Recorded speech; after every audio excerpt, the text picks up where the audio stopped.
കിളിമാനൂർ പുളിമാത്താണ് സംഭവം നടന്നിരിക്കുന്നത്. RSS പ്രവർത്തകരാണ് ആക്രമിച്ചതെന്ന് ഡിവൈഎഫ്ഐ പറയുന്നു. പോലീസ് ഇത് സ്ഥിരീകരിച്ചിട്ടില്ല. വെട്ടേറ്റത് കമുകിൻകുഴി സ്വദേശിയായ സുജിത്തിനാണ്. ഡിവൈഎഫ്ഐ പുളിമാത്ത് മേഖലാ കമ്മിറ്റി അംഗമാണ്. തെരഞ്ഞെടുപ്പ് പോസ്റ്റർ പതിക്കുന്നതിൽ തർക്കമാണ് സംഘർഷത്തിൽ കലാശിച്ചത് എന്നറിയാൻ സാധിക്കുന്നു. നമുക്കൊപ്പം അല്ലമീൻ ചേരുന്നുണ്ട്. Allameen, good morning. രാവിലെ നമുക്ക് ആശങ്കപ്പെടുത്തുന്ന ഒരു വാർത്തയാണ് പ്രേക്ഷകരിലേക്ക് എത്തിക്കേണ്ടത്. എന്തായാലും തെരഞ്ഞെടുപ്പ് പ്രചരണ രംഗം വളരെ സജീവമായിരിക്കുന്നു. പ്രത്യേകിച്ച് ആറ്റിങ്ങൽ മണ്ഡലത്തിൽ വി മുരളീധരനും അടൂർ പ്രകാശും ജോയിയും തമ്മിൽ ഇഞ്ചോടിഞ്ച് പോരാട്ടമാണ്. മറ്റൊരു എ ക്ലാസ് മണ്ഡലമാണ്. ഇന്നലെ എന്താണ് യഥാർത്ഥത്തിൽ സംഭവിച്ചത്? അവിടെ RSS പ്രവർത്തകരാണെന്ന് ഡിവൈഎഫ്ഐ പറയുന്നു.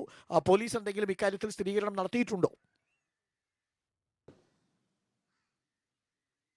അരുൺ, പ്രചരണം ചൂടുപിടിക്കുന്നതോടെ പ്രവർത്തകരിലും ആവേശം മൂക്കുന്നൊരു കാഴ്ചയാണ്. അത് കയ്യാങ്കളിയിലേക്ക് പോകുന്നൊരു സാഹചര്യം കൂടി ഉണ്ടായിരിക്കുന്നു തിരുവനന്തപുരം കിളിമാനൂരിൽ.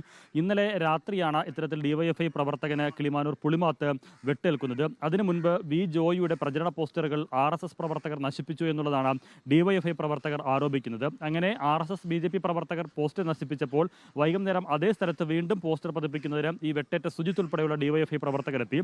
അവിടെ വെച്ച് വീണ്ടും പരസ്പരം വാഗ്വാദവും സംഘർഷവും കയ്യാങ്കളിയും ഉണ്ടാകുന്നു. അതിനുശേഷം രാത്രി 11 മണിയോടുകൂടി സുജിത്തിനെ വീട്ടിൽ കയറി RSS പ്രവർത്തകർ വെട്ടുകയായിരുന്നു എന്നുള്ളതാണ് ഡിവൈഎഫ്ഐ പ്രവർത്തകർ പറയുന്നത്. മാതാപിതാക്കളുടെ മുന്നിലിട്ട് വെട്ടി എന്നുള്ളതാണ് ഡിവൈഎഫ്ഐയുടെ ആരോപണം.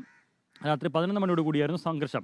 ഇതിന് മുന്നോടിയായി അവർ തമ്മിൽ പരസ്പര വാക്പോരും നേരിയ സംഘർഷവും ഉണ്ടായിരുന്നു. അതിൻ്റെ തുടർച്ചയാണ് ഈ വെട്ടുന്ന രീതിയിലേക്കൊക്കെ മാറിയത്. സുജിത്തിൻ്റെ കൈക്കും തലയ്ക്കും പരിക്ക് പറ്റിയിട്ടുണ്ട്. ഇയാളെ തിരുവനന്തപുരം മെഡിക്കൽ കോളേജിൽ പ്രവേശിപ്പിച്ചിരിക്കുകയാണ്. പ്രദേശത്ത് പോലീസും വലിയ രീതിയിലുള്ള സുരക്ഷാ വിന്യാസം ഒരുക്കിയിട്ടുണ്ട്. കാരണം ഇനി അങ്ങോട്ടുള്ള ദിവസങ്ങളിൽ പ്രചരണം കുറച്ചുകൂടി ചൂട് പിടിക്കുമ്പോൾ പ്രവർത്തകരിലും ഒരുപക്ഷെ ആവേശം കൂടുകയും ഈ വിധത്തിൽ സംഘർഷത്തിലൊക്കെ കലാശിക്കാനുള്ള സാഹചര്യമുണ്ട്. പ്രത്യേകിച്ച് ആറ്റിങ്ങൽ മണ്ഡലം ഈ പറഞ്ഞതുപോലെ ഒരു ത്രികോണ മത്സരം നടക്കുന്ന ഒരു മണ്ഡലമാണ്. 3 മുന്നണികളും വലിയ പ്രതീക്ഷ വയ്ക്കുന്ന സ്ഥലമാണ്. അതുകൊണ്ട് തന്നെ അതിൻ്റെ വീറും വാശിയും സ്ഥാനാർത്ഥികളും മുന്നണികളും കാണിക്കുന്ന വീറും വാശിയും പ്രവർത്തകരിലും പ്രവർത്തകരുടെ പ്രവർത്തനങ്ങളിലും ഒക്കെ ഉണ്ടാകും. അത് ഇനിയും ഒരു പക്ഷേ സംഘർഷങ്ങളിലേക്ക് പോകാനുള്ള സാധ്യതയുണ്ട്. അത് പോലീസ് മുന്നിൽ കണ്ട് സുരക്ഷാ ക്രമീകരണങ്ങൾ ഒരുക്കുകയും ചെയ്തിട്ടുണ്ട്. ഏതായിരുന്നാലും ഇന്നലെ രാത്രി 11 മണിയോടുകൂടിയാണ് ഡിവൈഎഫ്ഐ പ്രവർത്തകൻ സുജിത്തിന് വെട്ടേറ്റത്. ഇതിൻ്റെ തുടർ അക്രമ സംഭവങ്ങൾ ഉണ്ടാകാതിരിക്കുന്നതിനുള്ള ജാഗ്രതയിലാണ് പോലീസ് ഉദ്യോഗസ്ഥരുള്ളത്. അരുൺകുമാർ.